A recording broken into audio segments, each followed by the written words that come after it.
The wagon wheel snapped clean off in the middle of Miller's Creek, and Ellen Marsh went down into the cold water with her trunk, her hat, and every last dollar she had sewn into the hem of her good traveling coat, and she came up gasping with her hair plastered to her face and her dignity floating somewhere downstream with her hairpins. And that was the exact moment Tom Callahan rode up on his black gelding and looked down at her like she was the funniest thing he'd seen all year. And instead of helping her up right away, he said, "Well, Mom, I did wonder what kind of teacher the county was sending us. Didn't expect one that swims.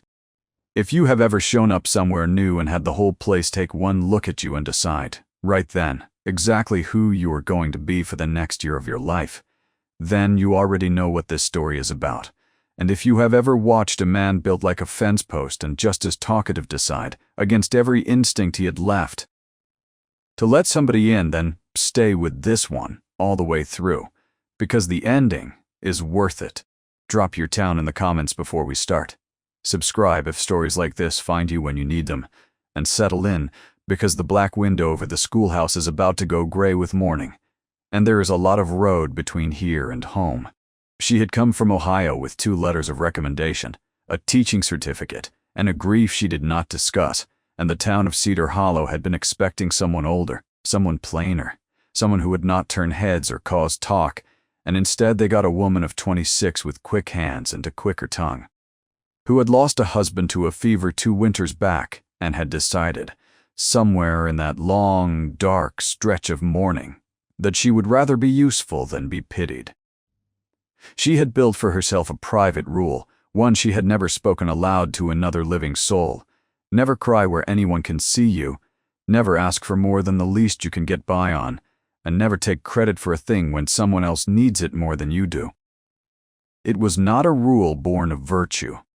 It was a rule born of survival, the kind of rule a woman makes when she has learned that need is a door people will walk through if you leave it open. And she had resolved a long time ago to leave no doors open at all. She dried herself as best she could at the Hendersons' boarding house that first night, wrung out her one good dress by the stove, and did not cry, though the ache in her chest that night was different from grief. It was humiliation, plain and hot, and she lay awake turning over that man's grin like a stone in her pocket, wondering how she was going to face a room of children in the morning smelling of creek water and pride. Tom Callahan had not meant unkindness by it. That was the strange thing about him, the thing the whole town would have told her if she'd asked, though she was too proud that first week to ask anybody anything. He was a rancher, 34 years old, widower for going on 3 years, father to 4 children who had learned to run his household with the grim, efficient silence of people accustomed to disappointment. And he had a reputation in Cedar Hollow for being the kind of man who could fix a busted axle, deliver a breech calf, and stand at his wife's grave without shedding a tear that anyone ever saw, but could not, for the life of him, finish a sentence that started anywhere near his own heart. He would begin, "I reckon what I mean to say is," and then stop, the words drying up in his throat like creek water in August, and whoever he was talking to would wait, and eventually he would just clear his throat and change the subject to weather or cattle or the price of grain. And everyone in town had long since stopped expecting him to finish those sentences at all. His late wife Sarah had been gone 3 years, taken by a fever that came on fast and left just as fast. And in the time since, Tom had turned his grief into work the way some men turned it into drink, rising before dawn and working past dark, and his children had, each in their own way, learned to raise themselves and each other around the edges of his exhaustion. There was Caleb, 13, the eldest, who had taken it upon himself the day his mother died to become the household's second parent, doing the ironing, minding the accounts his father couldn't bear to look at, herding his younger siblings to bed with a weariness far beyond his years, and who had not, in 3 years, complained about any of it out loud. Not once, though the circles under his eyes told a different story. There was Josephine, called Josie, 11, whose fury at the world had calcified into a kind of permanent scowl, who fought with her brother over chores and slammed doors over nothing and everything, and whose anger, anyone with eyes could see if they looked past the slamming doors, was grief wearing a mask because it did not know how else to be worn. There was Daniel, 8, who had not spoken a full sentence since the funeral, who communicated in nods and drawings, elaborate, careful pencil sketches of birds and fences, and though no one had ever told him to, of a woman's face that none of them could quite place, but all of them recognized as an attempt, however faint, at memory. And there was baby Grace, not yet 2. Too small to know what she had lost, who cried through the night more often than not, and whose crying had become, in that house, a kind of barometer for how everyone else was doing, because on the nights she settled easy, the whole house seemed to breathe easier too, and on the nights she wailed past midnight, it seemed the whole house wailed with her in silence. Ellen did not learn all of this on her first day, or her first week. She learned it the way a person learns the shape of a house they are new to, be bumping into its corners in the dark over and over until the shape of it becomes familiar. Her first day of school, Caleb sat in the back row with his jaw set and his arms crossed, clearly resentful of a teacher he had decided, before she'd even opened her mouth, to resent on principle, since teachers were one more thing that asked something of him he did not have time to give. Josie picked a fight with a Hardwick boy over a broken pencil and got sent to stand in the corner glaring at Ellen the whole while like she'd invented punishment. Daniel sat silent in the front row and drew the entire day without once looking up, and when Ellen finally came around to see what he'd drawn, she found a careful, aching little sketch of a bird with a broken wing sitting alone on a fence rail, and something in her chest went tight and she said nothing about it, only nodded once at him. The way you'd nod at someone who had told you something true and did not need to be told you understood. It was 2 weeks before she learned their names, went with the Callahan Ranch, and it was 2 weeks and 1 day before Tom Callahan came to the schoolhouse door, hat in hand, to collect them, and found himself face to face again with the woman he'd laughed at in the creek. "Mr. Callahan," she said, and her voice had the careful flatness of someone determined not to give an inch. "Miss Marsh," he said, and had the decency at least to look uncomfortable. "I heard you took my children on without complaint. I don't complain about children, Mr. Callahan. I complain about wagon wheels." She said it plain, the way she said most things, like a fact laid gently on the counter between them, and something flickered behind his eyes. Not quite a smile, but its ancestor, before he ducked his head and said he was obliged to her, and gathered up his 4 silent children, and left her standing in the schoolhouse doorway, wondering why a man who could not finish a sentence had somehow managed to land the only apology he owed her. The weeks that followed built themselves into a rhythm, the particular rhythm of small towns where everyone's business is everyone's business, whether they like it or not, and Cedar Hollow had opinions about the new teacher, opinions that sorted themselves fast into 2 camps.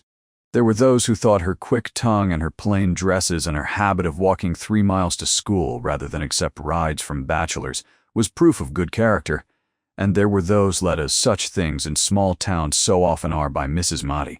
Constance Whitfield, wife of the town's banker and self-appointed arbiter of respectability, who thought a widow with no family and no fortune teaching their children was at best an unfortunate necessity and at worst an opportunity for exactly the kind of scandal Mrs.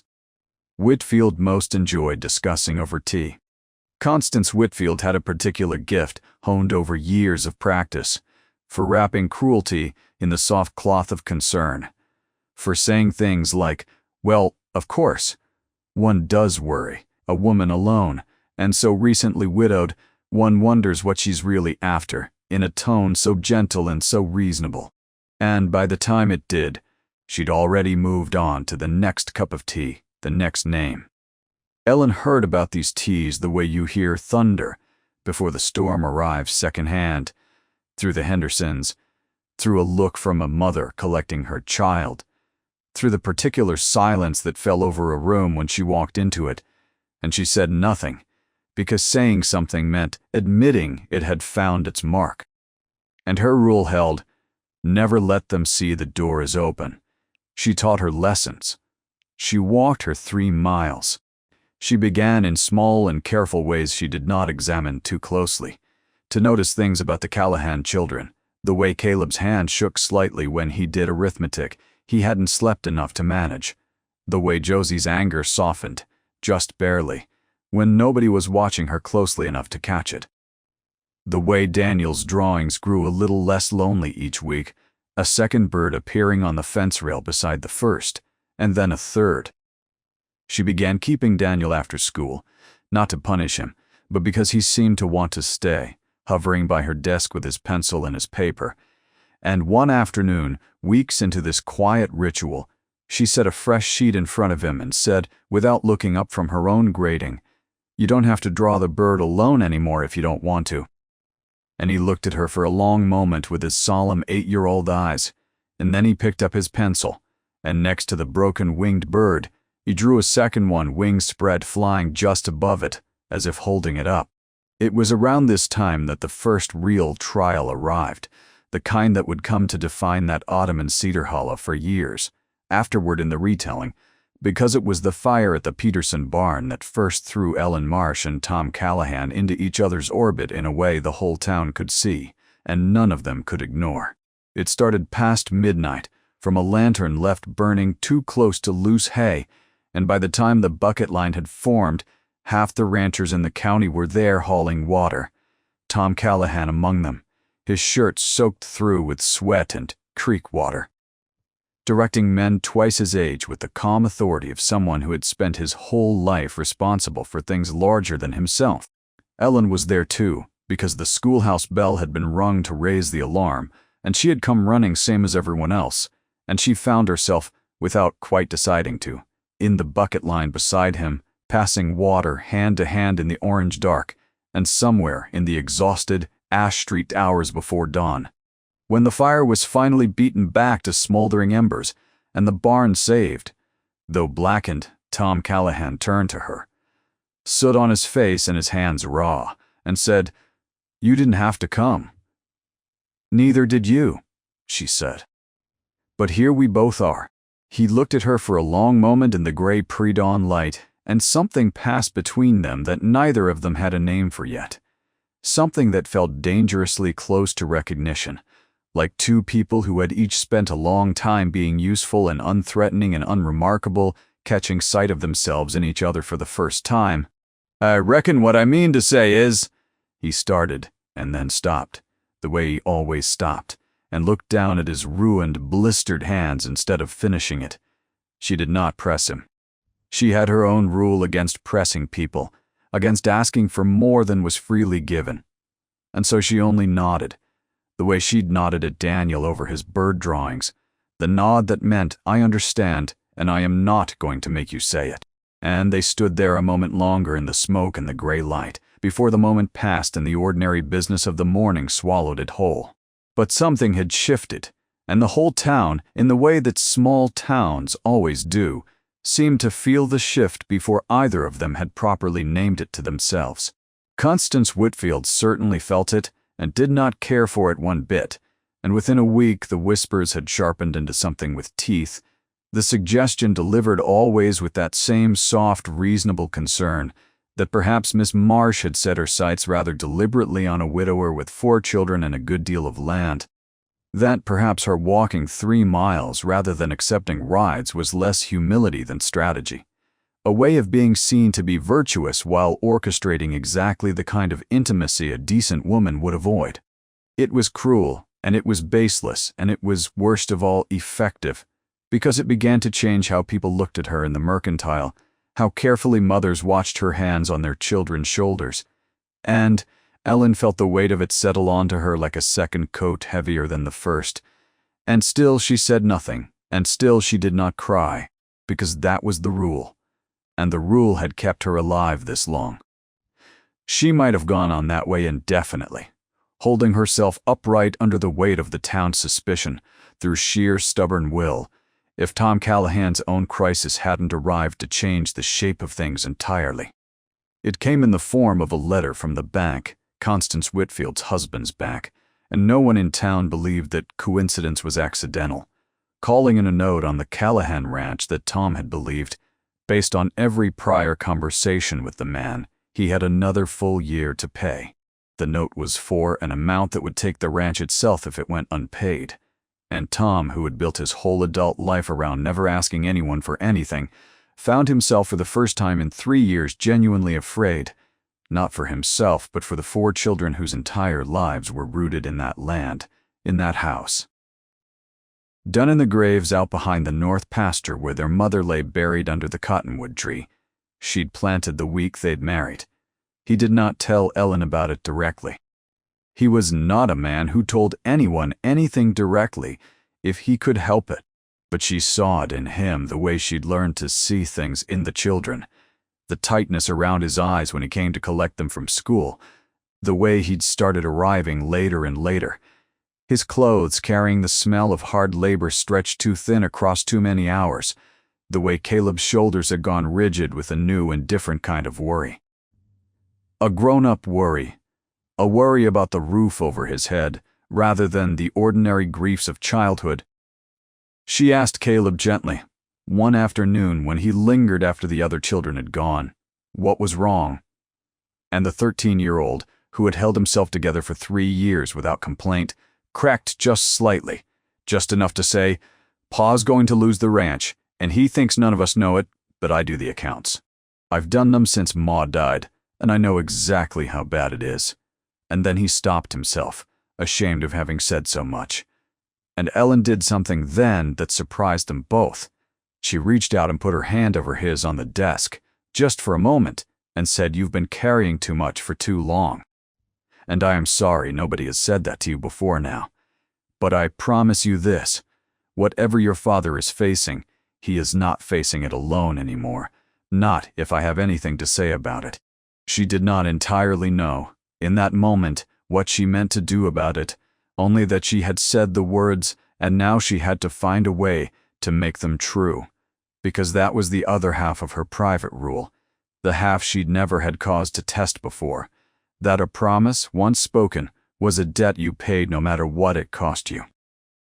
She went to see Tom that Saturday, walking the 3 miles out to the ranch under a sky the color of a bruise, and found him in the barn mending harness with hands that shook slightly from exhaustion, and she did not waste time on pleasantries.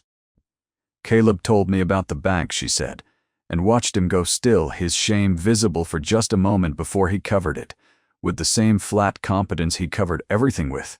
"That boy's got no business carrying that weight," Tom said, more to himself than to her. "He's got no business, and he's carrying it anyway, because you're not letting anyone else carry it with you," Ellen said, and something in her voice must have cracked something in him, because for once he did not stop his sentence halfway through. "I don't know how to ask for help," he said. "Never had to. Sarah used to say, I'd rather break my own back than bend somebody else's." "Then let's not call it asking," Ellen said. "Let's call it a teacher doing arithmetic, since that's my trade and not yours."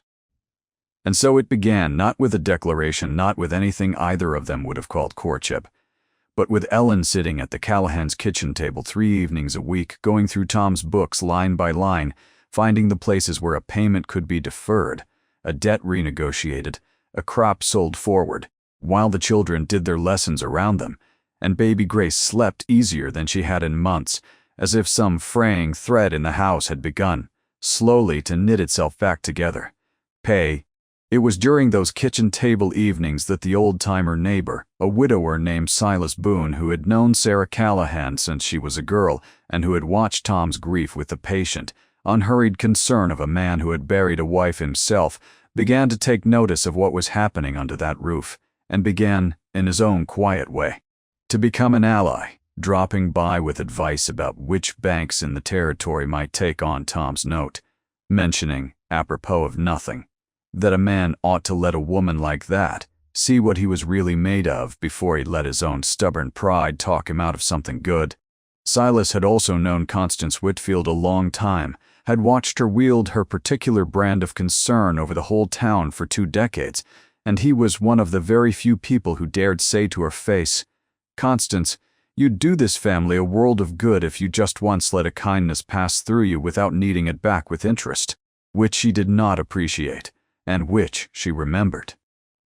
The nights grew colder, and the crisis over the note deepened before it lifted, because the bank prompted, everyone quietly understood by Whitfield's own hand, refused every renegotiation Ellen proposed, until it became clear that only a direct and public appeal to the bank's own board, most of whom lived in the county and owed their positions to the goodwill of the ranchers, whose deposits kept the bank solvent, would save the Callahan land.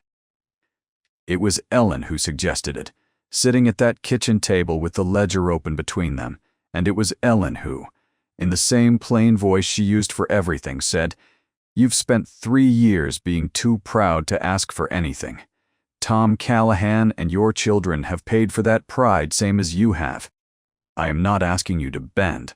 I am asking you to stand up in front of that board and let them see the man your children see every day, because that man does not deserve to lose his home to a woman's petty grudge." He looked at her a long moment across that ledger, and something in his face gave way. Not all at once, but like a dam easing rather than breaking. And he said, "You'd stand up there with me." And she said, "I already promised your son I would. I don't break my promises." And for the first time since she had known him, Tom Callahan reached across the table and covered her hand with his, and did not let go for a long moment, and neither of them said anything at all, because for once, nothing needed saying. The board meeting was held in the back room of the Mercantile, and half the town found some reason to be present, because half the town had already heard, through whatever channels such things travel through, that something was going to happen there worth seeing. Constance Whitfield came too, seated near the front with the particular composed satisfaction of a woman who believes she has already won, and when the floor was given to Tom Callahan, he stood, hat in his hands, and for one long agonizing moment it seemed he might do what he always did, might start a sentence and let it die in his throat. And the room held its breath along with him. But then Ellen, seated in the second row beside Caleb, met his eyes, and something passed between them. Not permission, exactly, because he had never needed her permission, but something more like the simple fact of her presence, the plain, unshakable fact that she was there and she would stay there, whether he found the words or not. And Tom Callahan opened his mouth and for the first time in 3 years finished the sentence. "I reckon what I mean to say," he said, "is that I have never in my life asked anyone for anything I couldn't earn back twofold in labor, and I am not asking that now either. I am asking you gentlemen to look at the books the school teacher has put together, because she has done in 3 weeks what I could not bring myself to do in 3 years, which is look my own grief square in the face and admit that a man can be strong and still need somebody standing beside him. My children have not had an easy 3 years, but they have had a harder 3 years than they needed to, because I would rather break my back alone than let anyone see me bend, and that has cost them more than any bank ever could. I am asking you to give me the time this ledger says I need, because I intend to pay every cent I owe, same as I always have, and because there are 4 children out at that ranch who have already lost one parent, and do not deserve to lose their home besides, on account of their father's pride and a grudge that has nothing to do with any of them." There was a long silence in that back room, and then old Silas Boone, sitting near the back, said loud enough for the whole room to hear, "I'll co-sign whatever note this board wants written, and any man here who's watched Tom Callahan work a calving season alone with 4 children at home knows exactly what kind of debt he's good for."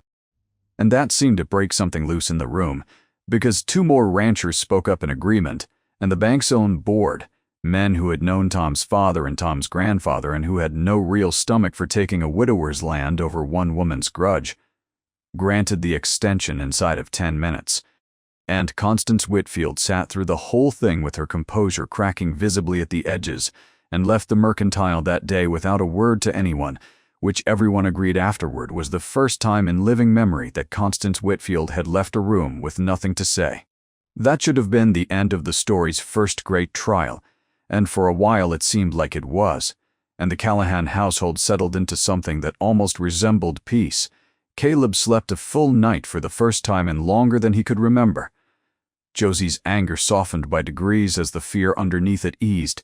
Daniel's drawings filled a whole tablet with birds now flying in formation rather than alone.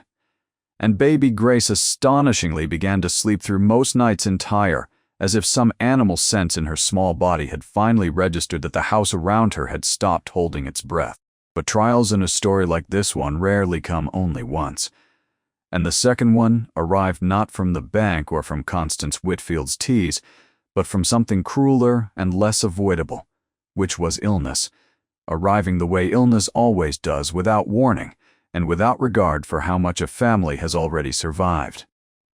It started with Josie, a fever that would not break, that climbed through a long night while Tom rode the 6 miles to fetch Doc Ferris and Ellen, sat at Josie's bedside pressing cool cloths to a forehead that burned hotter with each hour, and the 11-year-old said things in that long, feverish night that she would never have said awake, said, "I miss her. I miss her so much, and I'm so angry all the time, and I don't know why I'm angry, I just am."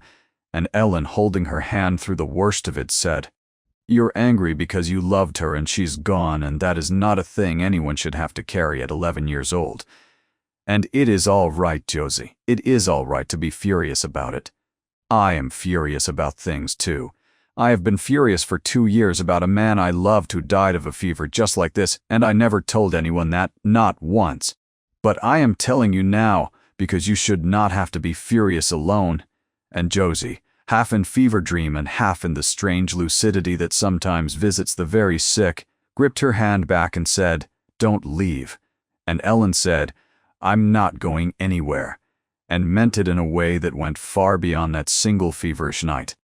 The fever broke 2 days later, near dawn, the black window finally going gray the way it always seemed to at the turning point of things, and Doc Ferris pronounced Josie out of danger, and Tom, who had not slept in 3 days, found Ellen asleep in the chair beside his daughter's bed, still holding her hand even in sleep, and stood in the doorway for a long time just looking at the two of them before Caleb came up quietly beside him and said, the way children sometimes say the truest things, without meaning to be profound at all, "She stayed the whole time, Pa. She didn't have to, and she stayed anyway."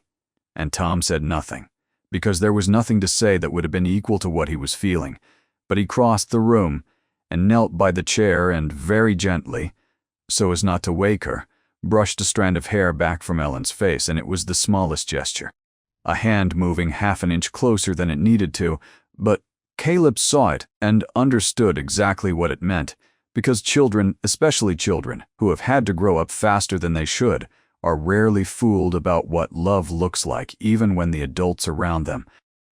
It was after Josie's fever and the long, slow weeks of recovery that followed that Tom Callahan began, in his own halting way, to try to say the things he had never managed to say, sitting on the porch some evenings after the children were down, the two of them watching the last light go out of the sky together.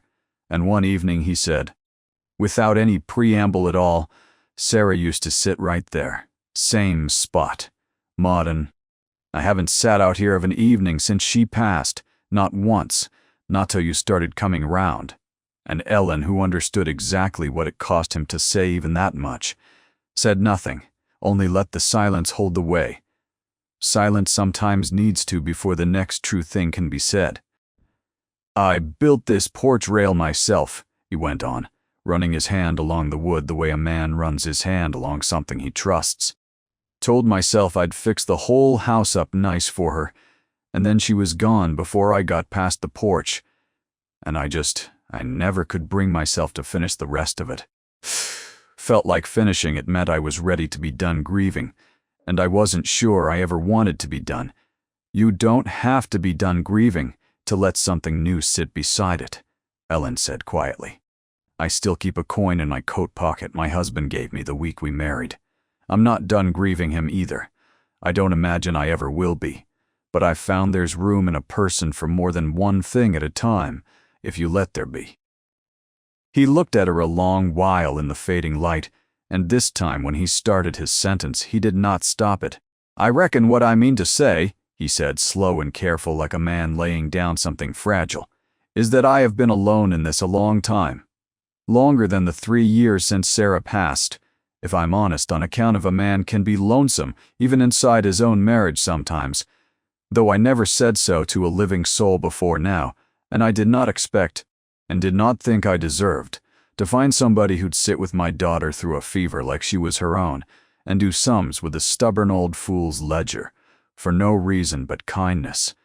And I've been trying to find the words for going on 2 months now. And I believe what I mean to say, Ellen, is that I am not waiting on anything anymore. I've been waiting 3 years for something I couldn't name, and I believe I've been waiting on you. It was not a proposal, not yet, not with everything else still unresolved between the town and its judgments, but it was the truest thing he had said aloud in 3 years, and Ellen, who had built her whole life around never asking for more than the minimum, found herself, for the first time since her husband's death, wanting more than the minimum very badly indeed, and she did not say so, not yet, because her own rule still held its grip on her, but she let her hand rest against his on the porch rail and did not pull it away, and that was answer enough for one evening.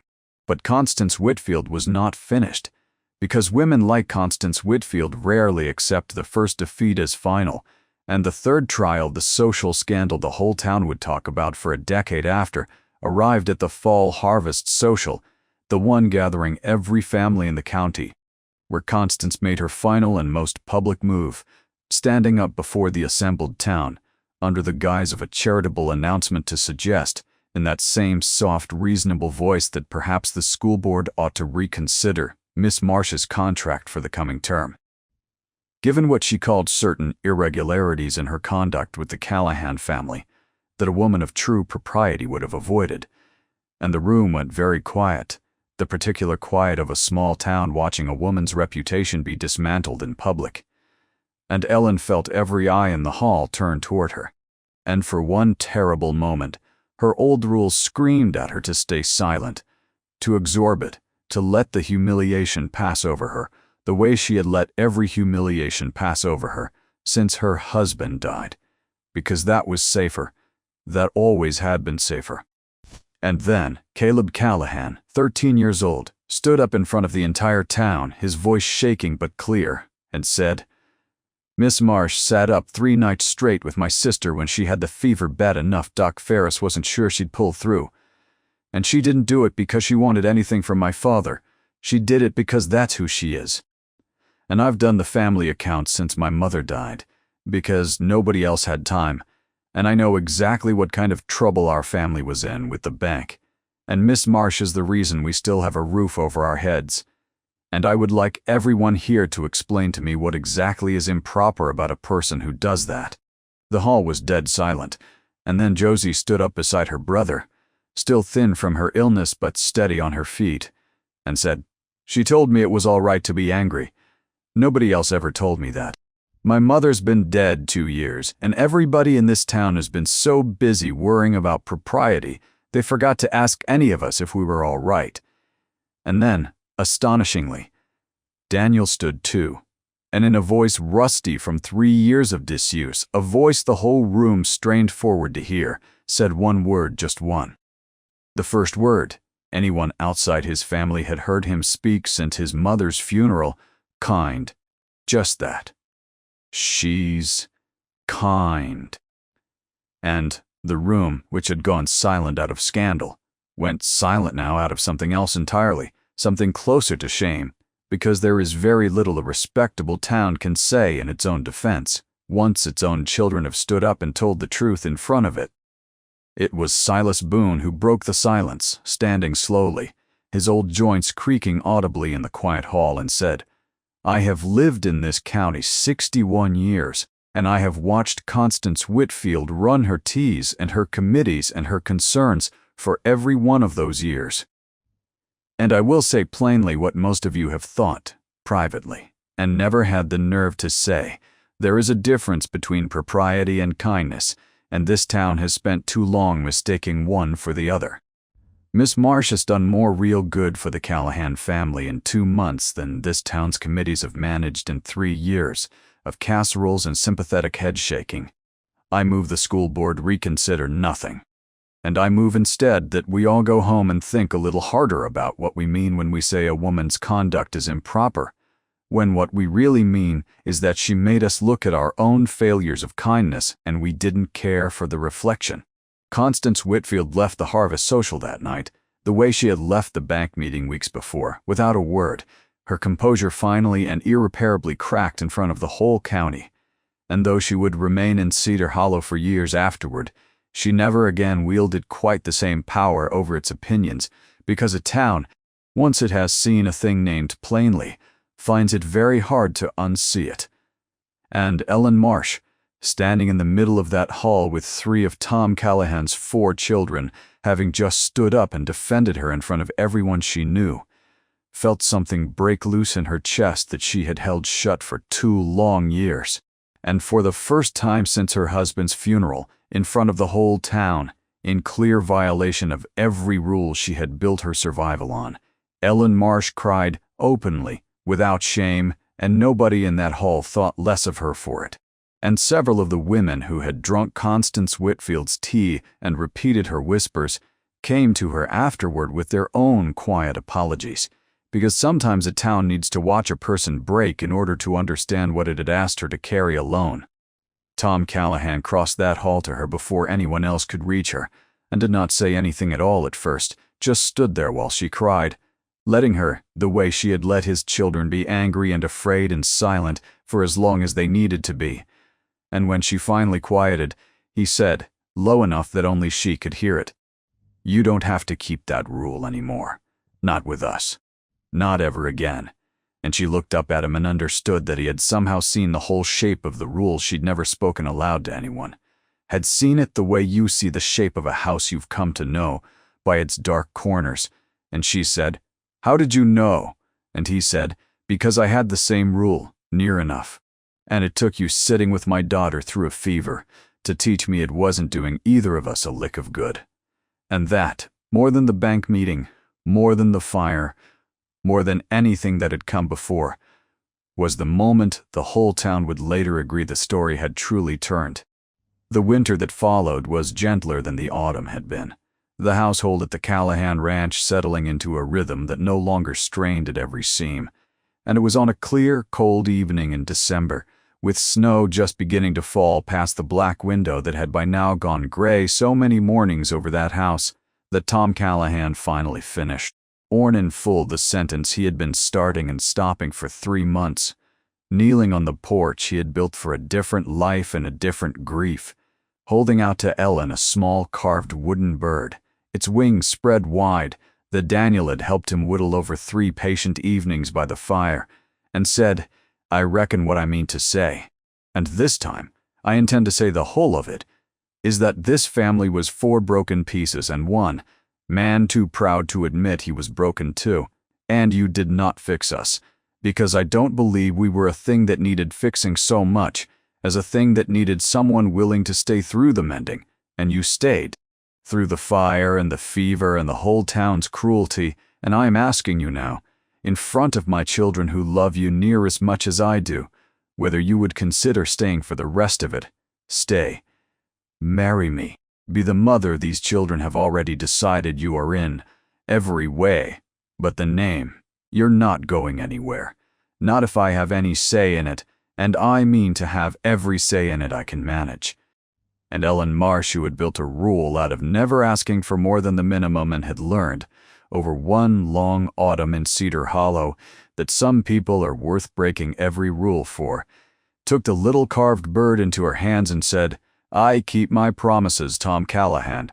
I told your son I wasn't going anywhere, and I told your daughter the same, and I intend to keep telling all 4 of your children that for the rest of my life, if you'll have me say it to you too, yes, this is home.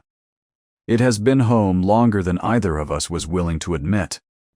They were married in the spring in the schoolhouse yard because Ellen said a place ought to be honored for what it had given you, and Silas Boone gave her away since she had no family of her own left to do it, and Caleb stood up beside his father, looking for the first time in 3 years like a boy of 13. and Josie wore a dress she had picked out herself without a single argument about it, and Daniel, who had found his voice again by slow degrees over that winter, read aloud a short verse he had written himself, halting but clear, about a bird that had learned it did not have to fly alone, and baby Grace, not so much a baby anymore, toddled up the aisle, scattering flower petals with the fierce concentration of a child who has only just learned to walk and takes the responsibility of walking very seriously indeed. And the whole town came, even those who had once drunk tea in Constance Whitfield's parlor and repeated her whispers, because a town, once it has been shown its own better nature, likes very much to believe it always intended to behave that way. Years later, old Silas Boone, the last of that generation left in Cedar Hollow, would tell the story to anyone who'd sit still long enough to hear it, to children and grandchildren gathered on porches not so different from the one Tom Callahan built for a wife he lost and a wife he found, and he would always end it the same way. Leaning back in his chair with the particular satisfaction of a man who has watched a story earn its ending, he would say that a home is not a thing you are given, whole and finished the way some folks imagine it, but a thing that gets built the same way any good thing gets built, plank by plank through fires survived together and fevers sat out side by side, and towns that have to be shown, sometimes loudly, what kindness actually costs and what it's worth. He would say that a rule built out of fear, the kind that tells you never to ask for more than the least you can get by on, is a rule that keeps you alive, but does not on its own ever let you live, and that it takes another person, patient and stubborn and willing to stay through every hard season, to teach you the difference. He would say that a man who cannot finish his sentences is not a man without a heart, only a man who has learned to be careful with it, and that the right person, given time enough and kindness enough, will wait through every unfinished sentence until the whole of it can finally be spoken.